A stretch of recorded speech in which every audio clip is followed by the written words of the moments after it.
again, welcome to another episode of People of Media, which is interviews that I do that are under the Media Data Collaborative kind of header. And today I'm going to be having a conversation with a friend of mine, Greg Kriebel. Please tell me, I try every time I feel like I'm Crable. Greg Crable. Yeah, I'm usually really good with names, but Greg Crable, who I have noticed as a person who in our media data collaborative conversations, he's a person who just consistently makes things concrete and consistently brings things down to the common sense level, and just recently released a book that we're helping him get the word out about the book. What's the name of that book, Greg? It's called What is a Customer Data Platform and Why Should I Care? All right, awesome. So I'm going to let you talk quite a bit about that a little bit later. But Greg is the president of the Crable Group, and admittedly, that's a one-man show. So he's and that's fine. And he's a consultant, so he consults with media or with publishing companies about data issues. And so that's where he spends his time. So, Greg, can you tell us a little bit more about yourself, and then I'll start asking you all kinds of crazy questions. Sure. Well, I got into publishing in an odd way. I studied geology in college and ended up working when I was in college. I was living downstairs from this family that was doing some data entry work for a publishing company. And I kind of did some work nights and weekends just to make some few bucks for beer, and was basically ended up working for this publishing company that was doing work on natural gas regulations. Now, you would think there's a tie-in between geology and natural gas, but really not, because they were just focusing on it completely from the regulatory aspect of it. So I ended up being an editor of a publication on natural gas regulations without having ever taken a journalism class. I couldn't type, and my spelling wasn't great, and I had to learn everything on the job. So during lunch breaks, I would sit there with the Macintosh typing tutor, figuring out how to type, and I'd keep Strunk and White and the dictionary and the AP style guide at my elbow and look things up whenever I had a doubt about anything, and eventually learned to be a decent editor and worked as an editor for quite a long time. Wow. We all have a winding path, don't we? That's just a strange path. Now at what point, because I guess we're going to go into a little bit of your origin story. At what point did that become an emphasis on data and how to utilize, manage, and monetize data? And am I even saying it right? Like, because it feels like that's where you ended up.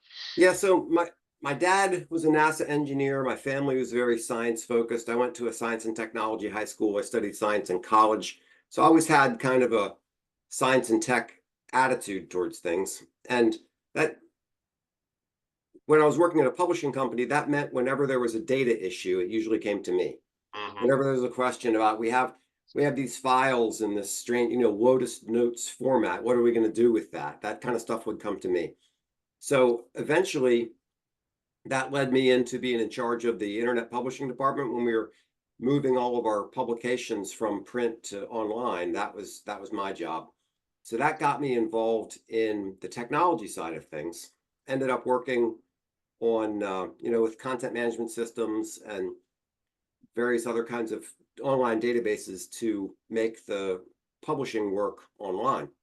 And just over time, I got more and more involved in the operations data side of things, and ended up working as director of marketing operations for Kiplinger for a long time. And there, my role was basically to be a liaison between the business and marketing people and the tech people, because I could speak both their languages.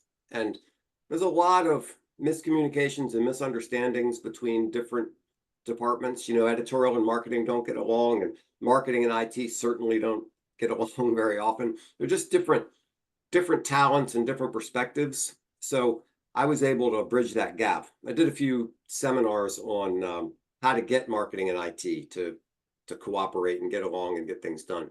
It's a lot of things. Just something like when a marketing person takes an idea to the IT department and they say, well, I need a requirements document. The marketing people hear that as don't bother me, kid, you know, Mhm. and that's not, no, they need a requirements document. They need to know what it is they're supposed to build, you know, and a lot of times there's misunderstanding going both ways. And the sometimes marketing people think IT people just want to sit around and code. Well, some of them do, but some of them want to be involved in the creative side of it and thinking about new ways of doing things. So there's a lot of smoothing over those misunderstandings and misapprehensions between groups that I did. Anyway, recently what I've been doing is the last few years I've been working with customer data platforms, and I've been helping publishers figure out, do they need one? What is it? What does it do? How much does it cost? How do I find the right one? What kind of staff do I need to run the thing? How do I practically use it? How am I going to make any money out of it? Because it costs, it costs some money to purchase a customer data platform. Yeah, So that's what I've been helping publishers with the last few years. got it. So this actually guides me to really try to get a grasp on your superpower, because I think it's Hmm. important. Everybody has one, right? And so it's important, like, to know who is the person that I should go to for my unique problem. I need to know what their unique superpower is, and know if they really can fix my problem. Hmm. So what is it about you? What would how for a we're getting to what would you describe as kind of your media data superpower? But what was it about you that made you able to kind of play referee between those two teams? And then how does that shed light? I'm going to back up just a touch from the question and mention something I saw on LinkedIn today. Somebody was saying that if you can't describe your offering in language that a fifth grader would understand, work on it until you can. And what that says to me is a lot of people, when they try to explain something, they use a lot of jargon, they use a lot of complicated language, they use fancy words that people don't know, and there's all this stuff going on. And if you can explain it to a fifth grader, you have to understand it deeply to be able to explain it to a fifth grader. Yes. You have to understand something better to explain it to a fifth grader than you do to explain it to one of your peers, for example. So I think what I'm able to do is take complicated technical issues and translate them in a way that people who aren't technical can understand them. Break it down and explain, well, this is why this matters, this is what this means. Wow.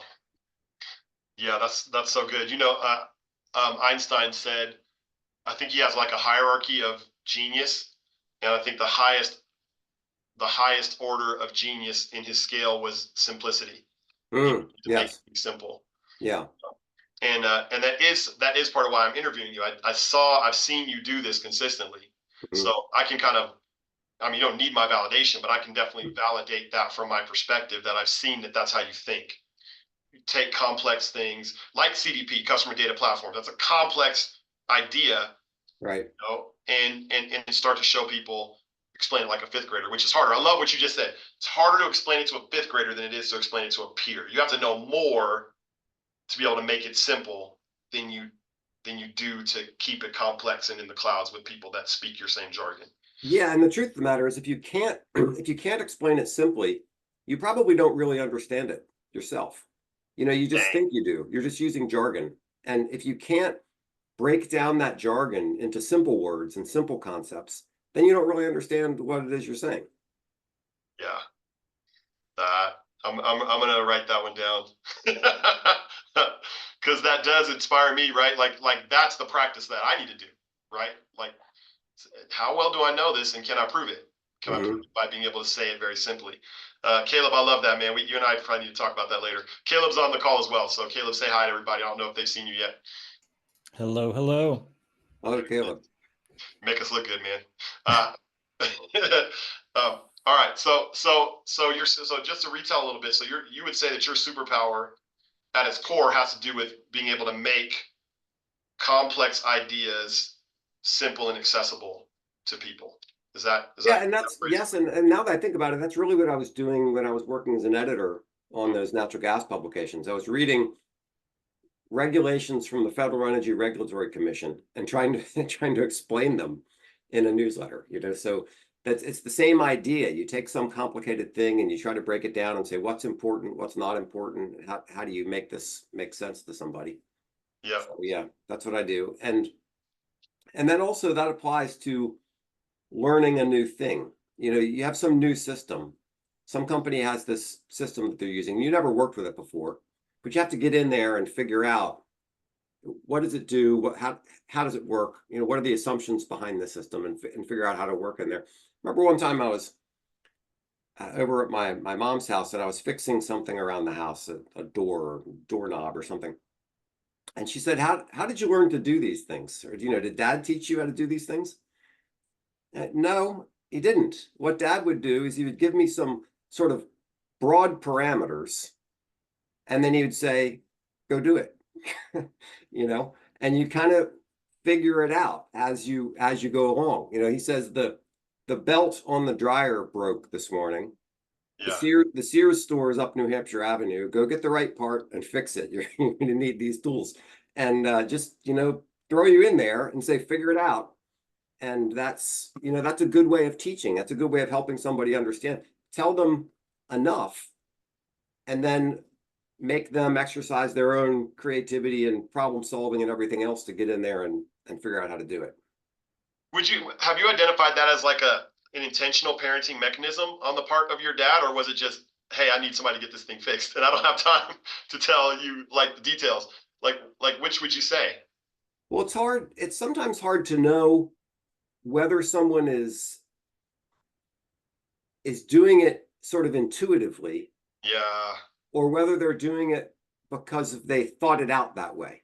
Yeah. You know, I don't know if my dad sat down and thought, I need to teach Greg how to problem solve. I'm going to do steps A, B, C. I think rather he just kind of intuitively understood that this is something a boy's got to be able to do and pushed me, you know, let me do it. So I think that's something that's interesting about human psychology is we don't always know what we know. We don't know why we do things. We don't know whether we like to think that we can break things down. Here's a checklist. Here are the steps. You know, you can't always do that. Sometimes you just do it.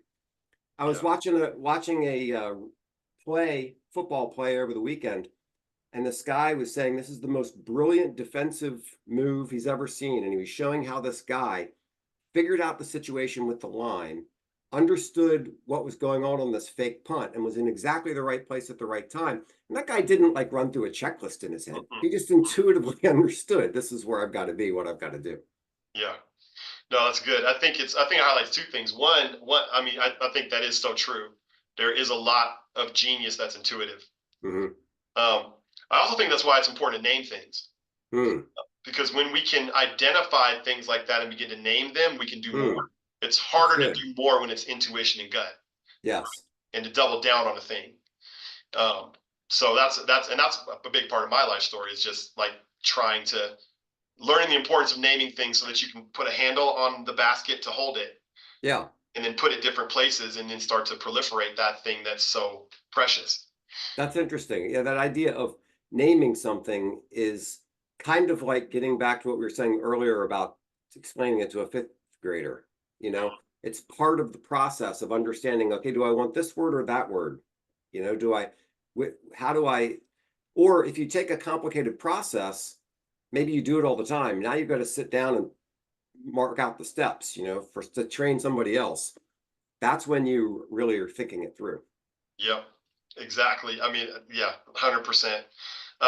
So this actually probably is a good segue to the book because, you know, you are just to bring us up to the moment. You have a journey, and your journey's led you now to the place where you're a consultant and coach, and you're helping organizations walk through this heavy lift. There's a huge heavy lift that's expected of publishing companies at this stage of their transformation and development. Right.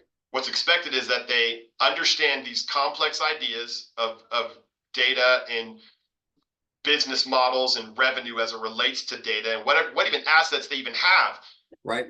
And some of these brands are, you know, decades upon decades upon decades old, and they have gold in their mind, but they don't know how to use it or where to find it or what gold is even good for or how to refine it or any of those things. Yes. it's another task with, I have to develop strategy and then acquire the right technologies in order to somehow thrive with what I have in an ever-changing and disrupted landscape. Yeah. You're helping them do that. That's your job. Yeah. So one way to think about what's happened is, if you go back to before the internet, publishers are publishing newspapers and magazines and books and newsletters and whatnot, and it's in print, and there's ways that you would do things. And then the internet comes along, and early on, advertising on the internet was just hot. You could make a whole lot of money with advertising on the internet. There's a lot of startup money. There was just a lot going on there. And a company could take a newspaper company that maybe was doing all right, but they weren't raking in the dough, could take their information, put it for free online, put ads against it, and make a killing, right? And some of them made a lot of money doing that.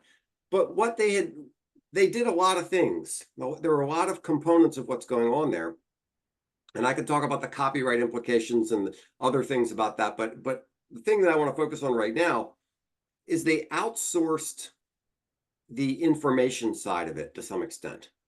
The advertisers were kind of running the show in terms of, getting the third-party cookies and figuring out audiences and all this kind of, that was all done by the advertisers. And then I'm going to fast forward to Google saying they're going to get rid of the third-party cookie. And now all of a sudden it's like, no, you guys have to understand data. You guys have to understand first-party data. And they're like, they don't even know what first-party and third-party data is. So now they've got to try to understand what's going on with this data thing, and what am I supposed to do with it? How am I supposed to collect it? That was always somebody else's problem before. Yes. And now a lot of publishing companies are stuck in the situation where advertising is declining. It's not doing what it used to do. They have the threat of AI and all this other kind of stuff. And they know that to survive, they need to start using their customer data more effectively. Yes. For new products, for new ideas, for personalization, for getting better engagement, for all kinds of different reasons. And they don't really know what to do or where to start. At least a lot of companies don't. So it's how would anybody know? How yeah. would anybody know, right? Mm-hmm. Like, fair. Yeah, that's right. Because it's not their thing. They're writers, they're marketers, they're art directors. They're not data people. So they have to be thinking in a different way and trying to approach the question of publishing from a very different perspective than the way somebody would have done it 20 years ago. And is the difference something like this? Like, the job used to be, I will create information that is informative and engaging, and I will draw an audience based on the utility of my information, right? How my success is how many people consider me to be authoritative, how many people are paying attention, how many people are subscribing to my print product, right? Like, those are the metrics. And if all of those metrics are demonstrable, I will get advertisers, because everybody acknowledges that I'm the center of this ecosystem that I've created. Yeah, now, it's actually a bunch of different things. I mean, that's certainly part of it. But if you think about newspapers back in the 80s, there's a market could really only support one or maybe two newspapers, yeah. Right? And there wasn't a huge amount of competition. Right. Then the newspaper that's where you got your TV guide. That's where you got your classified ads. That's where you got your advertisements for tires. That's where, you got almost everything. Where the movies are playing, you got everything out of the newspaper. The internet comes along and starts pulling away these pieces. Yes. So that what the newspaper is left with is the part that they always thought people were buying it for their brilliant articles and their editorials. And no, they weren't. They were buying the news. At least some people were buying the newspaper because that's where they got their TV guide, and that's where they got the advertisements for getting new tires. And all these things get pulled away, and now print distribution isn't an issue anymore. I can read an Arizona newspaper as well as I can read a Boston newspaper, and it's totally changed the landscape of what they've got to do. And they've had, that was a big part of the adaptation that we were seeing in the past is now there is a lot of competition.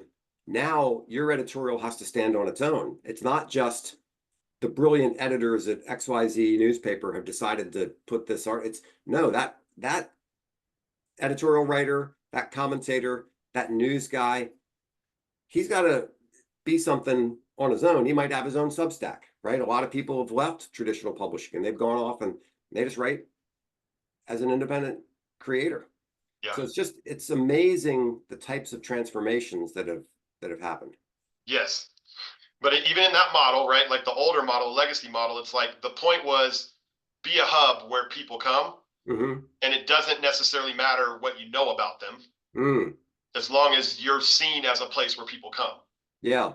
And what's going to be even worse is the next stage is going to be AI agents. And what I mean by that is, like right now, I have a news feed that to some extent I can decide what's going to show up on my news feed. To some extent, Google decides, and to some extent, I decide. But it won't be long before I'll be able to remember back in the early days of the Yahoo homepage, where you had a bunch of different modules that you'd put on your personalized Yahoo homepage. You might put politics, sports, what technology, and you put these different modules on there, and it would draw in things. Okay, that's kind of a very primitive version of what I see coming, which is AI agents, where I say, okay, I'm interested in these topics. I'm interested in these authors. I'm interested in this point of view. Sometimes I want to read. Sometimes I want to listen. Sometimes I want to watch. Sometimes I want you to summarize it for me. Sometimes I want bullet points, So an AI agent will be able to do those things for you, personalized specifically to yourself. It's not some generic thing. It's not Google doing it. It's the AI agent will do that. And now here's the challenge for publishers. To exist in that kind of ecosystem, they have to be able to have their content structured, formatted, and available in such a way that the AI agent can find it and show it because I won't be going out on the internet searching for things, looking for an article about X, Y, or Z. I'll just wake up in the morning and look at it and they'll say, here's your top 10 stories based on your preferences. Yeah. So the publisher is going to have to have their information in a format that will work in that ecosystem, but also figure out how they're going to make money with their content where that's what's going on. Yeah. And it's probably not that far down the road. Like I had a friend tell me, a friend who's a AI, actually he didn't tell me this, he posted this on LinkedIn, but he said, hey, if you want to really prepare yourself for what's coming as just a person who's just maybe starting to dabble in AI, he said, here's what you do. Don't use Google for the next week. Only use AI for the next week and see what happens, right? See what happens. And so I've dabbled in that a little bit and I've been like, oh, okay, AI can do most of what I would want done. Yes. In a search. I'm used to searching, so that comes familiar to me, but I could live in a world without search. I hardly use search anymore. Yeah. I go to ChatGPT because if I search, I enter in a query, and then I get all these results, the first 6 of which are ads. Yeah. And then I've got to decide, okay, which of these links is actually going to answer my question. Yeah. Or if I go to ChatGPT, I ask the question, it gives me the answer, I'm done. Yeah. It's just a completely different model. It is different, in the problem being attribution now, right? Because AI is using that whole system, and it's extracting you out of that system. But that system still needs to support itself in order to exist, right? Like it still needs to be funded. So that leads us to the problem to be solved. Yes, which is it's a huge problem. Which is where I think CDP starts to come in, because CDP is intended to help a publisher create a walled garden, right? Like basically create and retain the rights to their walled garden. Did you hear about, I can't remember which media company. There was a large media company that just recently, it's a news company that recently licensed its news to OpenAI. Do you remember who that was? it wasn't, I don't think it was Hearst. It was No, not Hearst. I just read about it this morning and I can't remember the name. But yes, I mean that one of the that is ways. the big thing. And so the question there is how you're going to get paid. So the traditional way to get paid is a combination of subscription and ads. And that happened in print and that happened on the internet, although it was heavily tilted towards ads on the internet. Yeah. So what's happening is as ads started to decrease, people started to shift back towards subscriptions a little bit. But now in this era where AI just comes and steals everything off your web page and people can get the answer without you, the question now becomes, should I stop feeding the beast? Should I not allow my content to get sucked up by ChatGPT and all these kind of guys? And that gets directly to the New York Times has apparently shut off the AI bots so that they can't get their content. And I think that's a smart move. But what really needs to happen is either all or most publishers need to do the same thing. Yeah. Shut off the. Now that's never going to happen. Publishers never No. act collectively in their own best interest. It just doesn't happen. But they can form coalitions. Large groups Yes. can form. Right. Yes. Go ahead. So, or there's going to have to be some legislation, and I that scares me. When you hear congressmen talking about tech issues, it's like, oh my gosh, they don't understand anything. Yeah. So, yeah. So I really don't know what the path out of that mess is going to be with AI content. But the fact that some content creators are doing this kind of licensing deal is somewhat of a hopeful sign. It is. And you heard it here first. I don't know if I'm the first to bring it up, but this conversation is yielding up for me what is an original thought to me, right? It may not be an original thought. It's an original thought to me, which is there is probably a space for an organization to exist that is an opt-in media consortium of some sort. Yeah. That has baked into the organization the technology to protect the media publisher.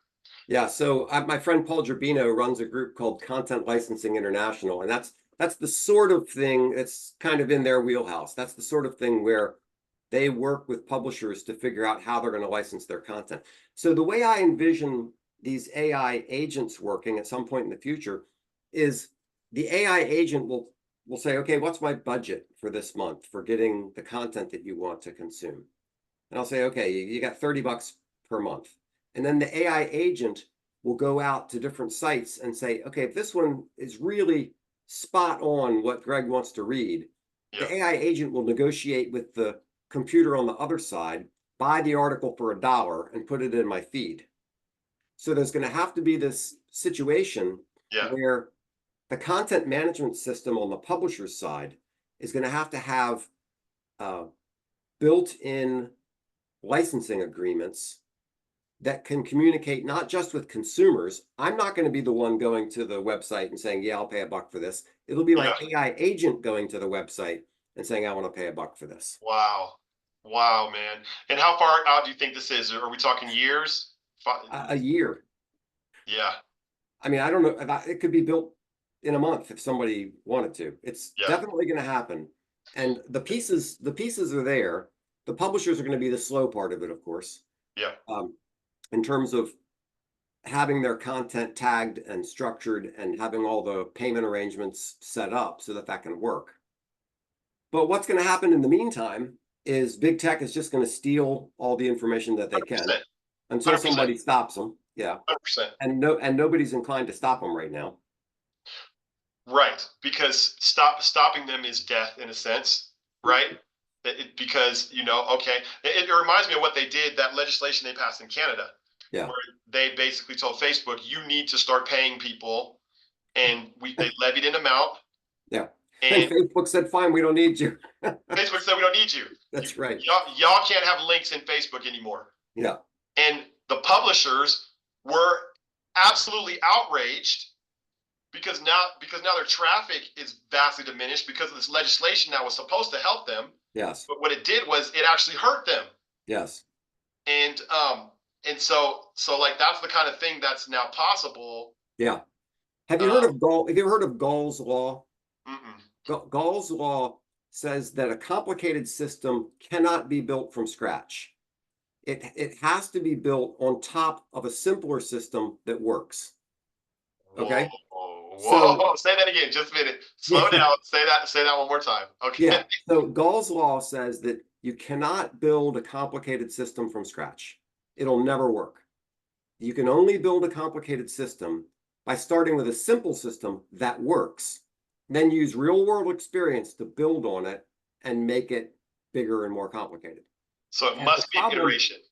yes, and the problem now is we have people trying to jump to the complicated system.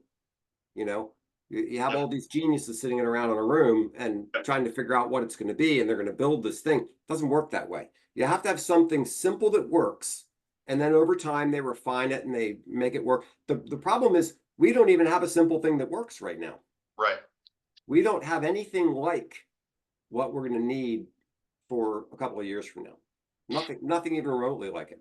I love it, man. And so this is where you come in, right? Because you're the guy who takes complex things and makes them simple, right? So you help people the simple thing that works. I love that phrasing too. Mhm. It's built on the not just the simple thing, the simple thing that works, which means the simple thing that goes. You're right. That's the good thing to bear in mind is Yeah. that it has to be something simple that actually works that real people have used. Yeah.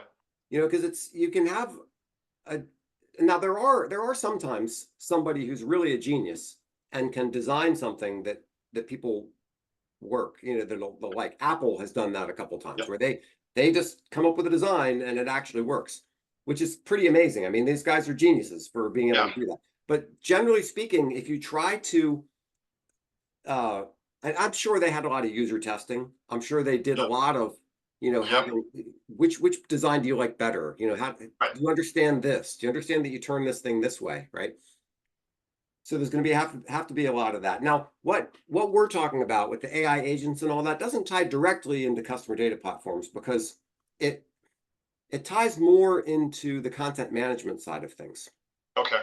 Because the content management will have to be able to make this content available to the AI in dribs and drabs and at Yep. least that's one model. Now, That I'm makes not sense. saying that there won't still be people going to websites. You know, the New York Times will probably still exist as the New York Times, and people Okay. will go there because they trust the New York Times or the Yeah. Wall Street Journal. I mean, there are some brands out there that will maintain some of that integrity for a certain, but a lot of the smaller publishers, man, they're in a world of trouble when all this happens. Yeah. No, that makes sense. And actually, you saying that brings a good point where we can maybe clarify, Mm-hmm. right? So I kind of wrap that all into CDP, which is customer data platforms, which has to do with how these enterprises, the highest tech way that these enterprises have right now to collect and structure their data.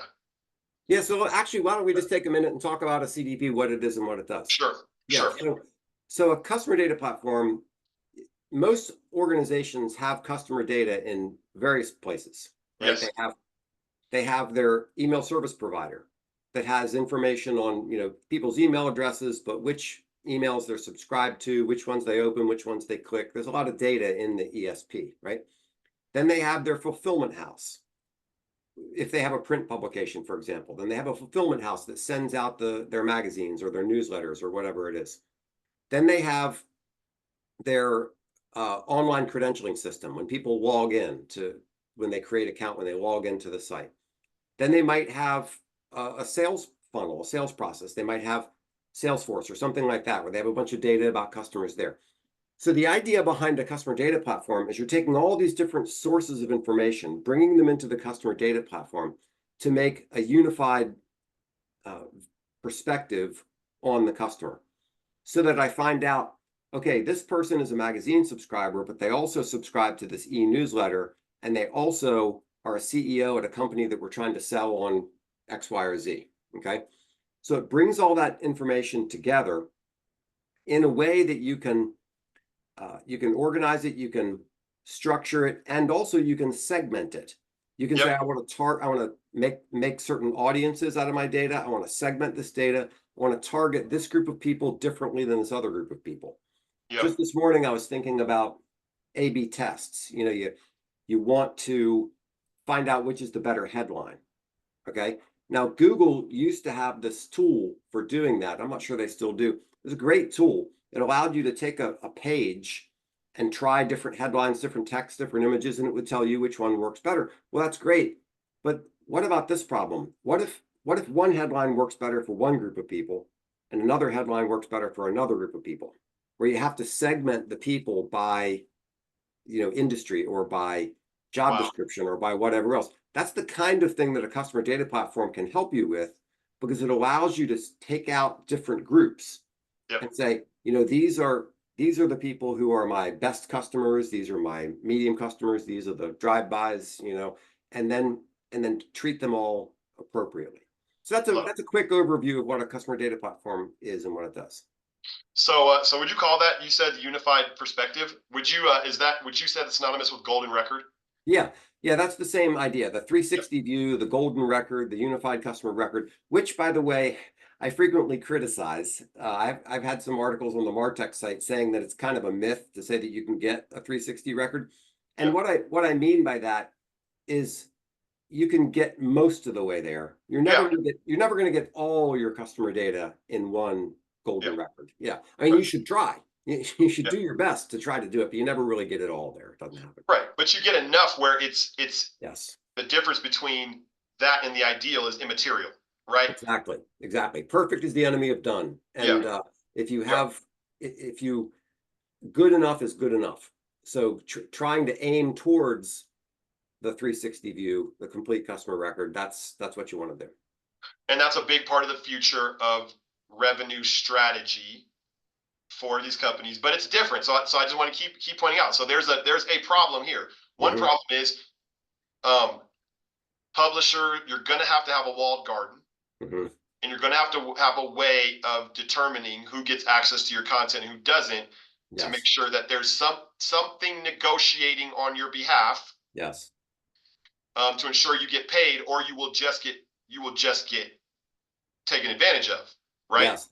I just heard a great story a little bit ago. Came out of Bo Sax's. Do you get Bo Sax's email newsletter? No, I mean, I'm familiar with that name, but no, I do not get that one. I probably need to sign up for that one. Yeah, it's Bo, B-O, Sacks, S-A-C-K-S. He has a daily newsletter. He sends out 3 newsletters every night about midnight, and they're in the media publishing space, and it's good stuff. And there was one recently about a company that negotiated to have their podcast available only to subscribers. Now, I think this was a huge leap forward, and here's why. Usually podcasts are, I get on my phone, I pull up my podcast player, and I get the podcast, and it's free with advertising. Yeah. Because that's the way the tech lords think everything ought to be, free with advertising. Yeah. But publishers, they want a combination of subscription and advertising revenue, right? Yeah. They also want to be able to package things so that if you subscribe to our magazine, then you can listen to our podcast, right? Or maybe they get a special deal or something like that, right? So what happened recently was this publisher made a deal that where the podcast player might have been Spotify, I can't remember, but they would authenticate with the publisher on the publisher's username and password. If I was a customer of publisher A and I authenticated with my email address and my password, I would authenticate the same way through the podcast player. And that I've been waiting for something like that to happen for decades, because that's what has to happen to help publishers work in this ecosystem where everything is not just free supported by ads. Right. So then that gives them some leverage. Yes. In the upcoming, the way things are drifting. Yes. And it gives them the ability to make packages, to say, okay, there's this thing in marketing. Apparently, if you have a landing page where you have, bronze, silver, gold, then most people will pick silver. And sometimes the point of having the gold offer is just to bump people up from bronze to silver. Yeah. So you have a three stage offering, and you realize that most people are going to take the middle one. Yeah. But the ability to do those kinds of package deals where you get A, B, C, D, it all comes together into this thing, that's a crucial thing for publishers to be able to do. Yes. And I will say this real quick. So we're a bit up in the clouds right now. Yeah. Right? We're a bit, and that's an okay. That is a completely okay place for us to be, because Mhm. we're talking about things that are incredibly important and are coming. Yeah. Right. However, I will say that if there's the publisher may be watching this and thinking that's wild. Yeah. What do I do tomorrow? Right. Right. What do I do tomorrow? And so I always want to give some sense for what the right next step is. Yeah. Now, I will say one of the right next steps might be to talk to you, Mhm. Greg, because A, you love talking to people, Mhm. and B, you do have the gift set that's needed in a time like this, which is the ability to take the complex, big, scary thing and help translate it into strategy and concrete initial steps, right? Mhm. And so instead of asking you for a one size fits all solution, I'll say Mhm. right now, a lot of times I'm bringing on I'm interviewing the solution a lot of Yeah. times, Yeah. right? Yeah. So thanks for bringing that up. That's a good point. I think it would be very hard to come up with this is what every publisher should do tomorrow, because Yeah. every publisher is different. Newspapers are different from magazines, and everybody's got it in a different environment. But there are some things that you could say generically, and one of them is you should start collecting first-party data. Sure. That's an absolute must. Everybody should start doing that. Not just publishers, everybody should be doing that. If you're Starbucks, you should be doing that. So, and to collect first-party data, there's a bunch of different ways to do that. A customer data platform is one. It doesn't have to be a customer data platform. And there are a lot of other technologies that are similar to customer data platforms that collect a lot, can help you collect first-party data and do a lot of the things that a CDP can do. Right. So the first step is, when people come to your website or they get on your app or whatever, however they're interacting with you, they're throwing data at you. Yes. The real question is just, are you catching it? Are you doing That's anything a great with way it? to say it. And there's all this data, it's evaporating into the ether if you're not doing something, if you're not collecting that in some way and learning from it. So that's really the first thing, is to think, okay, what is the data that's coming at me, and what can I do with that? How can I use that in a way to improve my service to my customer? Pause. Yeah. That's a scary thought Mm-hmm. for a person who's done news their whole life, right? Yeah. Let's just acknowledge that. That's a scary thought. What you just said to do sounds simple. It's not simple. No, it's not simple. And I might feel super like, how do I do that? Yes. I'm going to say, once again, you're a guy to talk to. So go ahead. Yeah. You keep going, but I'm filling in the gaps. Yes. I mean, I'm happy to talk to somebody. Actually, I made a deal. If you buy a copy of my book, you get a free hour of my consulting time. So I love it. That's Yeah. great, dude. Okay, that's amazing. Caleb, we got to put that in the notes. That's so good. Okay. Yeah. Yeah. So you can get the book on Amazon. You can get it on my website. But the key thing is to start thinking about what's the data that's being thrown at you, what you can do with it. And then the second thing is look at it from that perspective. Then also look at it from the perspective of, well, what else can I be doing to improve the life of my customers? How else can I make my service better for them? How can I get into their workflow? How can I make this a must-have, not a nice-to-have? Yes. And the intersection between those two things, the intersection between how you can improve your service for your customers and the data that you want to collect, that's where you need to focus. And that's what you're going to try to do with whether it's a CDP or whatever other technology. That's where you're going to focus your effort. Yeah. Yeah. And I love how you put that, man. And I think that is a tidy little box to put it in. Because I think the second problem, there's probably no one more equipped to solve that problem than the local, regional, or niche publisher, right? Which is what do your people are talking to you all the time. What do they need? Yes. What do they need? And how do you get in there? Yes. To get them what they need. You'll never be out of a job if you're doing that, right? Yeah. Needs will change, but you're the one with the constant communication mechanism and channel between you and them. Yes. So yeah. And the key is it's a free market. I'm giving up my money in exchange for somebody giving something that I want, right? And they're giving up the product of their labor to get the money, right? So it's Yeah. both of us have to agree on this proposition of Yes. it has to be valuable to me and it has to be a fair deal for them. And Yes. that's what you need to focus. You need to focus on how can I make my customer's life better? Yeah. And then, what do you have to do to make that happen? I love it. And I just love where this conversation has gone because we did go way up into the clouds and now we're kind of coming down. So now about your book, I really don't want to miss out on giving people a first kind of exposure to your book Okay. and maybe even tell us why you wrote it, what's the Mhm. problem you're trying to solve, and then go from there into a blurb about what the book is. Yeah, so it's not a really long book. It's only about 70 pages. And what I tried to do was cover, What's the title again? Show us. yeah, what is a customer data platform and why should I care? Okay. And the point of it is to go over the basics, what a customer data platform is, why you need one, what it can do to help, and then some points about how to approach some various questions, like how to figure out which is the right customer data platform for you. What are there different types of customer data platforms? How do I navigate around that? Coming up with your use cases, figuring out what you're going to do with this data. A lot of times people think, okay, we bought this great technology. Now what do we do with it? Well, that's obviously the wrong way to do it. First, you have to figure out what you're going to do with it before you buy it.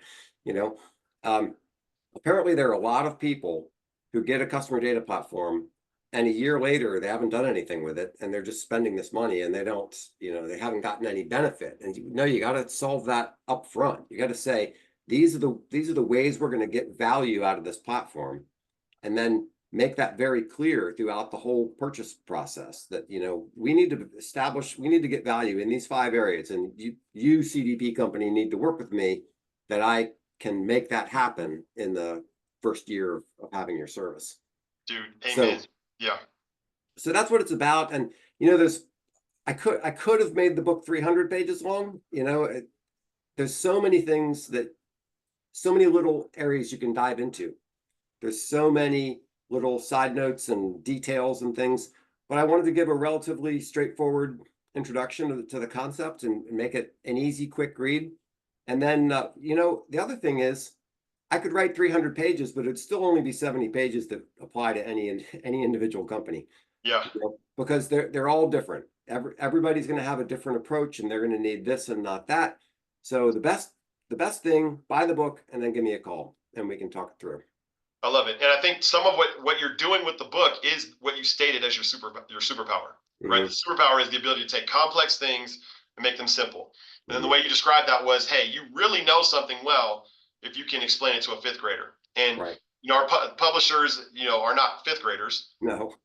but there are many of them that need an entry point Yeah. of familiarity Yes. into this very complex conversation, and don't feel, whether able to admit it or not, don't necessarily feel competent in this area or Right. conversant enough to enter the conversation.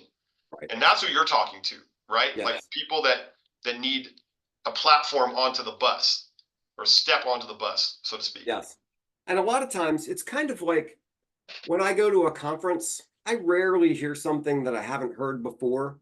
I rarely hear something brand new, but frequently I might hear something in a context that I haven't considered before, or it might remind me, yeah, I knew that. And it'll remind me, yes, I should be focusing on this thing. So I think in some cases in this book, I am introducing a new concept. People don't understand it. I'm explaining it to them, and that's good, and that's going to help them. But also sometimes it's just kind of a reminder. Yes, I should be doing X, Y, and Z. Of course, I need to know what I'm going to do with technology before I buy it. Other kinds of things that they really know. There's a big problem people have is they don't take their own advice. If I were to come to me with a problem, I'd give myself good advice. Why don't I take it, right? Yeah. That's exactly right, man. This has been such a good conversation. I love your particular gift. Like, I bring different people on and they have different gifts. I think your gift really is helping people get in a platform onto the bus, right? Like take those initial steps of understanding, because your goal is to meet people. So you go and you understand all this stuff. You understand a lot more than you probably even need to articulate. Mhm. You take that and then you bring it down to the concrete basics for people in order that they can get their hands on it and start to actually act in accordance with good principles, because the principles have been translated to them Right. in their language. So man, I'm so pumped about your book. I'm pumped that you wrote a book and took that step. I know how hard that is to get that done. So congratulations on releasing that. Thanks. And Yeah. I would encourage anybody to take you up on your offer. Just getting an hour to hang out with you is going to be worth anybody's time. All right. So with that, I guess we're done for the day. So thank you, Greg, for joining us. Well, Johnny, thank you for the work you're doing. I mean, your efforts in trying to bring together thought leaders and people who, what you're trying to do is put together the right set of tools so that you can go out to media publishing people and say, look, I know the people that you need, right? Yes. Explain your problem to me. I know your problem. You should talk to so-and-so, right? Yes. And that's a great service. And I'm glad you're doing it. And it's a good group of people you're putting together. Thank you so much, man. That's my superpower, right? Like like I see problems as, oh, you need a person. Yeah. Because I've seen technology fail so many times. When it's just like you got the technology and you made the investment, but you didn't have the person who understood. Yeah. You lost. And so I know they need the person because I need the person. I need the people.